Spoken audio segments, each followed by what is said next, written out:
Field marshal Asim Munir सदर पाकिस्तान बनना चाहते हैं। देखिए, पूरा मुल्क तो आसिम मुनीर साहब के कंट्रोल में है, तो वो सदर पाकिस्तान क्यों बनना चाहते हैं? कभी आपने ये सोचा? मैं आपको बताता हूँ क्यों बनना चाहते हैं। ये बड़ी सादी सी बात है। आसिम मुनीर साहब कुछ भी कर लें, पाकिस्तान को जितना मर्जी कंट्रोल कर लें, डोनाल्ड ट्रंप से जितनी मर्जी तारीफें करवा लें, लेकिन उन्हें आलमी सतह पे मुहज़्ज़िब ममालिक में कभी भी एक सरकारी मुलाजिम से ज़्यादा प्रोटोकॉल नहीं मिलेगा। ये चीज़ तकलीफ देती है।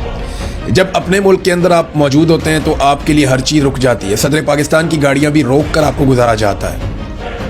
वज़ीर आज़म जो है वो आपके जूते पॉलिश करता है दिन रात, और आपके कहने के ऊपर हाँ बोलता है, आपके कहने के ऊपर ना बोलता है। और जैसे ही आप पाकिस्तान से बाहर जाते हैं तो आपकी हैसियत एक सिक्योरिटी गार्ड जैसी हो जाती है कि ये सरकारी मुलाजिम है।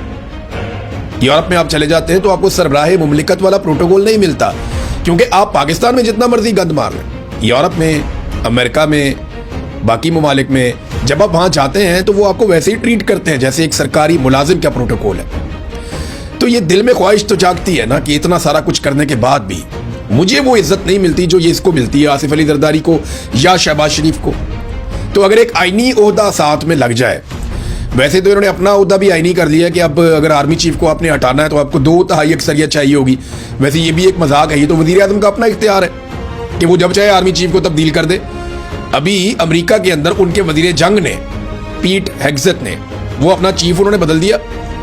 किसी ने, अपोजिशन ने, हुकूमत ने, किसी ने आवाज़ ही नहीं उठाई। उन्होंने कहा ठीक है भाई, इसका इस्तेहकाक है, इसने बदल दिया।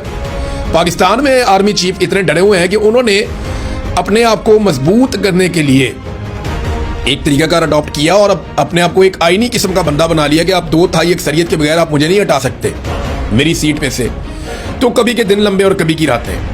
तो मामला ये है कि वो बनना तो चाहते हैं सदर, आर्मी चीफ भी सदर बनना चाहते हैं। अब जो एक और खबर है कि 28वीं आईनी तरमीम आ रही है। ये जो 28वीं आईनी तरमीम है, इन सबको डर है कि अगर इलेक्शन आ गए तो इसको अगर हमने तब्दील ना किया हुआ ना तो इलेक्शन में हम फारग हो जाएंगे। अब सारे अपना अपना अंदाजा लगा रहे हैं कि हम इसमें क्या हासिल कर सकते हैं। यानी मिलिट्री एस्टेब्लिशमेंट या आसिम मुनीर साहब बैठ के ये देख रहे हैं कि मैं 28वीं आईनी तरमीम में क्या कुछ हासिल कर सकता हूं। तो वो अलग अलग ऑप्शन पे गौर कर रहे हैं। यानी ऑप्शन ये भी है कि फील्ड मार्शल के ओहदे के ऊपर अगर कोई है तो वो सदारत के लिए अहल हो सकता है। ये भी एक ऑप्शन पे गौर किया जा रहा है। और एक ऑप्शन ये भी है कि अगर कोई फील्ड मार्शल के ओहदे पे है, क्योंकि इस ओहदे को अलग कर दिया ना उन्होंने फौज से, जो जंग जीतेगा, कामयाब होगा, उसको फील्ड मार्शल का ओहदा मिलेगा, तो उसके लिए फिर अलग है। वो उसको इस्तिस्ना भी है पूरी जिंदगी के लिए, जो और किसी फौजी के लिए नहीं है। लेकिन फील्ड मार्शल के लिए, आर्मी चीफ होगा तो उसके लिए नहीं होगा, फील्ड मार्शल के लिए जो वो इस्तिस्ना भी है। ये भी उन्होंने अपने लिए हासिल कर दिया आसिम मुनीर साहब ने। तो वो सदारत के अब ख्वाब देखना शुरू हो गए। उनके दिमाग में अपनी चीजें चल रही हैं। हमने 18वीं आईनी तरमीम कैसे खत्म करनी है, हमने सूबों के इख्तियारात कैसे लेने हैं, हमने पाकिस्तान को ज्यादा काबू कैसे करना है। तो उनके अपने गोल्स हैं।